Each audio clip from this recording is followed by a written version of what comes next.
What's up, everybody? Happy Thursday. Hope all you're having a great day so far today.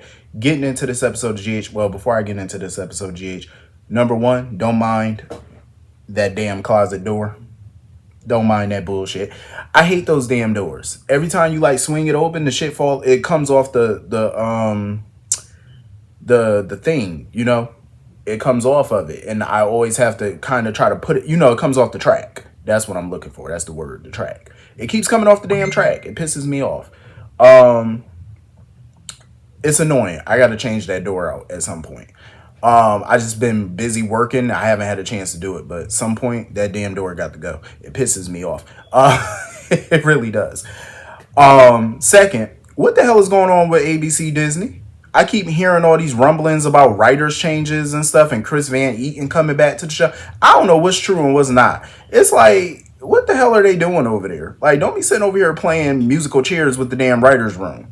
Like, the storylines already don't make sense half the time any damn way. Now you want to confuse shit by changing writers every 5 minutes? Like, this ain't like buses. The next 15, the next one coming. No. Get it together, ABC. But yeah, getting into this episode of GH. The wedding ceremony, it was shaky. It started all shaky. I didn't think Gregory was gonna hold it together. But Tracy and Violet were the MVPs. I give them credit for that because little Violet picking up his notes or his cards or whatever for him, and Tracy guided him to help him breathe and stuff like that. I loved it. They were truly the MVP. They came in clutch. I love how for a little kid, Violet be stepping up for her grandfather. I love that. I love to see it. She just instinctively knows what to do. I love that.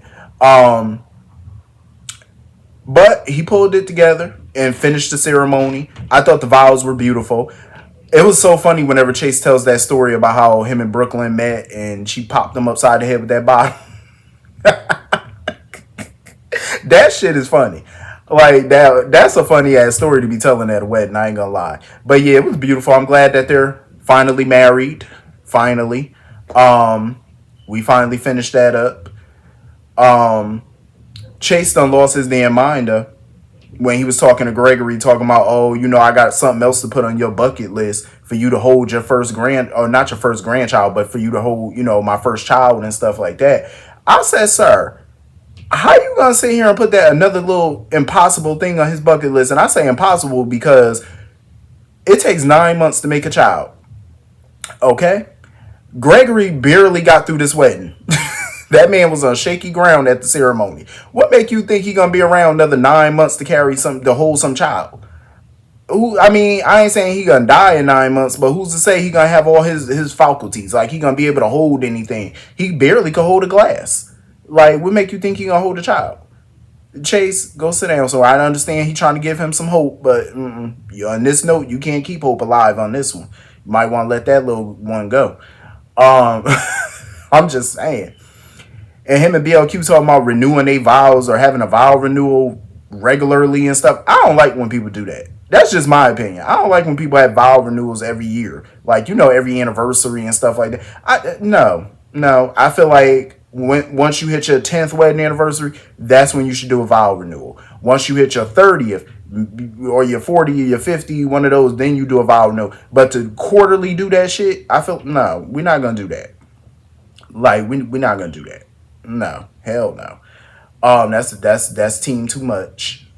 So anyway, moving on from all of that, it was a lot going on in this episode because everybody got to mix and mingle.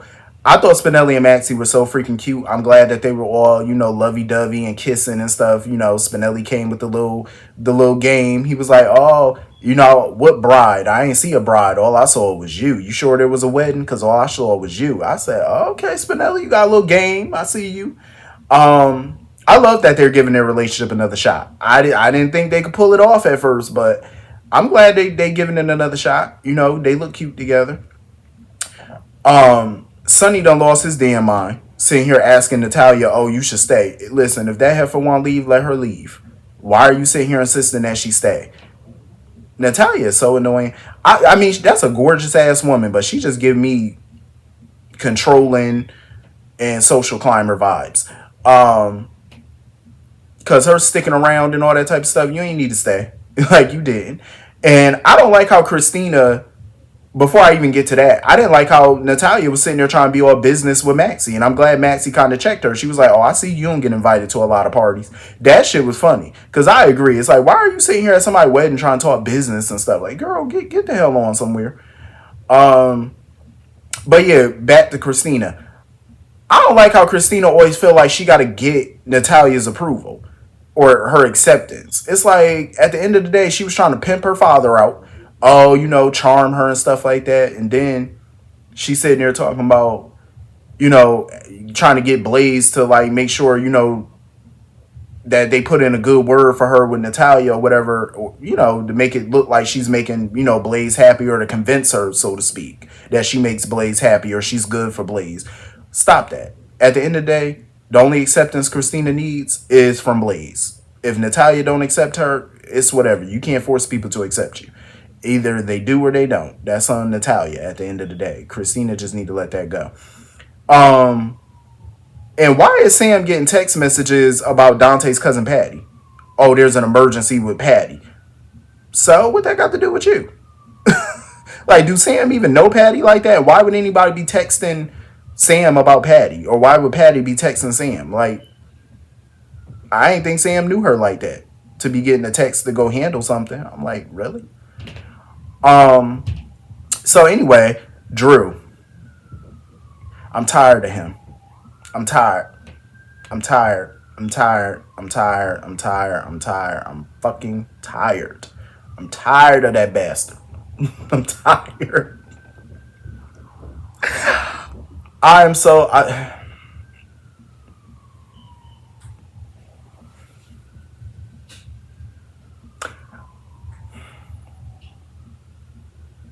I ain't gonna lie. I'm as tired of Drew as the people who work the 3 a.m. shift at the Waffle House. That's how tired I am of his ass. I really wish Jason would just pay him no mind. I'm being real. Like, if I was Jason, I wouldn't even have stopped to speak to that fool.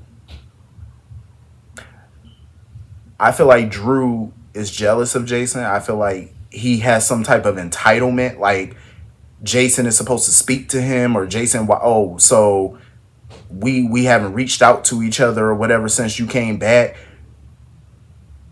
Why would Jason reach out to you? Reach out to you for what, sir? About what? That's all I want to know. Why would Jason reach out to Drew? And why would Drew reach out to Jason? For what? He's been shitting on Jason ever since he heard that Jason came back. He been bad mouthing him ever since. So why would Jason reach out to you? For what? He owes this man nothing. Drew talks as if him and Jason grew up together, like they've known each other all their lives, like they had this great brotherly relationship that just soured. And I'm so glad Jason was just like, he said whatever, like to the effect, I think like I didn't know that I didn't think we should, or I didn't know if we should have reached out to each other. And Drew sitting there, oh, well, I guess that answers my question. Yeah, I guess it fucking does. I guess it does. He don't owe you nothing. Why should he reach out to you? For like, go on somewhere. I'm about tired of Drew. He needs therapy for his hateration. Like, he really does. There should be a support group for haters like that. It should. Because it's ridiculous. I mean, my whole thing is too, with Jason, after the wedding ceremony, I would have just went home. Like, I'm just saying. Because Monica asked that man to go to the wedding. She did not say nothing about a reception. He didn't have to go. I am happy that he got some FaceTime with Elizabeth. And he's at least mentioning Jake and trying to get some, some type of FaceTime with his son. Because, he wanted to do like a little trip to the lake with Jake and stuff like that. Trip to the lake with Jake. Oh, that rhymed. But yeah, I'm glad that he's trying to put in some type of effort with Jake. You know what I'm saying? Like, ease your way in there. You need to build that foundation with your son again. So I'm glad, it's a first step. That's all you can ask for from Jason. But anyway, moving on from that. Speaking of Jason, like Sonny was just glaring at people, like people that he don't like the death glare, like the way he looked at Jason and stuff, like when he was talking with Gloria, that shit was funny. I'm like, Sonny, go sit your miniature ass down somewhere. Ain't nobody stunting you. Um, that's why I would have just left the ceremony because ain't nobody got time for all that foolishness. Um, I love the little conversation that Tracy and Gregory had about what if they would have met back in the day. That would have been interesting. But I agree with Tracy and stuff. You know, you can't change the past, you know, and why would you want to? Because if you would have altered the past, certain things wouldn't be happening today. You know, so I totally agree with that. You know, things happen because they were meant to happen, they were supposed to happen. Um, you know, that's all it is. I wasn't even surprised when Lil Giovanni was talking about how Sonny was paying for his education, like how he paid for his schooling and stuff like that. That's just generous things that Sonny does. You know what I'm saying? Yeah, it doesn't, you know, negate all the bad things that he do, but Sonny, you know, you got to give him credit. The man is generous. You know, I give him that. Like he helps out people. You know, people who can't afford schools, people who can't afford medical care. You know, he donates his money to things like that. You know, and I do like appreciate that. You know, I love it when real life celebrities do it. You know, when real life people do that and they use their millions of dollars to help out people who can't afford this, can't afford that. I love it. You know, I love to hear and see stories like that. It's beautiful, you know, because you got some people, not to say, don't get me wrong, people who have success, they don't owe anybody anything. They don't have to donate their money. They don't have to do anything, you know, but it is nice that they do that, you know, and it's pretty dope that Sonny does it. Even though he can be a major ass sometimes, but it's nice nonetheless. Um, I can't even blame Olivia. I cannot blame Olivia when she started tapping that glass, trying to, you know how you do at the reception at an event, you tap the glass to get people attention, and they want to sit there and act deaf. I love it. She said, "Yo, I'm trying to talk." I love it. The hood came out of her. That Bensonhurst came out of her, and I fucking love it. Because sometimes that's the, you know, you got to get a little gully with people sometimes. Like, bitch, shut up. I'm talking. Like, yeah, I try to be classy and tap the glass. Y'all bitches ain't want to shut up, and you got to shut them up. Um, I loved it. I love the toast to BLQ, and you know, I love the signature drink that they came out with, the Brooklyn Chaser. That's funny. I did enjoy the wedding photos that everybody was taking and stuff. You know, that was nice. And of course, you know, Sam had to be about business. Now she needs Spinelli to team up with her in this Jason investigation with the feds. I can't wait for her to find out about Carly. I can't wait. I'm actually surprised Carly wasn't at the wedding. Shocker. Um, you know what I found interesting too was that conversation that Portia and Jordan was having in the bathroom, where they were wondering how each of them got invited to the wedding and stuff like that. That was funny because I ask that same question all the time when I see weddings and stuff like that, and I look around and I see the guests that are there. I be like, how the hell you get invited? I be wondering that shit too. I be like, how you get invited? Like y'all not connected to the bride and the groom, so how you get invited? Jordan being there makes sense. That makes sense because she did uh well, yeah, she used to be Chase's boss, so that makes sense why she was invited. But why was Portia and Curtis invited? They're not really connected to the bride or the groom, so I guess. But that was a funny ass situation.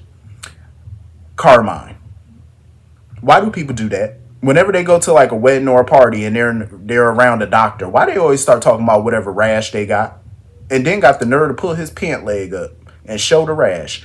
I said, sir, put your pant leg down. This is a classy affair. We are not having no tacky ass reception. Put your pant leg down. Oh, check out my rash, doc.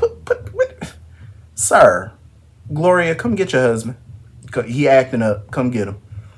Um, got his pant leg all up. I don't know why people do that at a wedding. Just got to show their ass. I don't know why.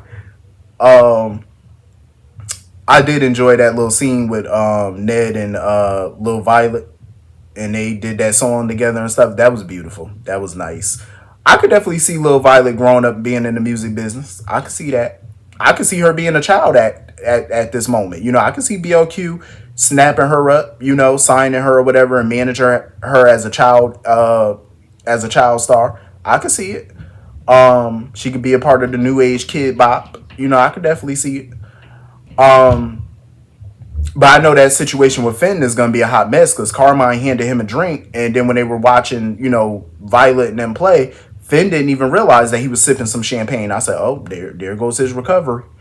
Because I don't think Finn is supposed to drink. Because didn't he have like a pill addiction or something like that? But you can't really drink alcohol because that triggers the addiction or something. So that's gonna be a hot mess. Um, Let me check my notes. Let me check my notes. I just want to make sure I covered everything. Yeah, that should have been everything. But yeah, that was pretty much the whole episode. Hit the comment section. Let me know what you all thought, and I will see you all later. Have a great day. Peace.